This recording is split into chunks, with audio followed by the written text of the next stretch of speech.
Laid by grace, not store-bought wood, but fur I laid. Each cut, each stain, through prayer was made. With walnut oil and glossy shine, God's steady hand was mixed with mine.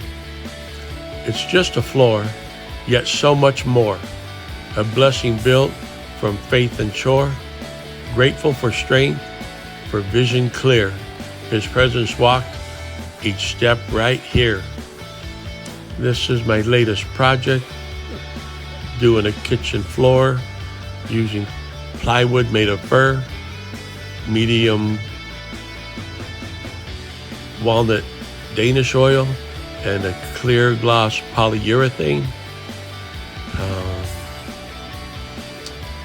I had Lowe's make my cuts, but because my house wasn't built very square, I had to make so many more additional cuts to get all these pieces fit together on my kitchen floor. Boy, oh boy, you wouldn't believe it, but this was quite a chore.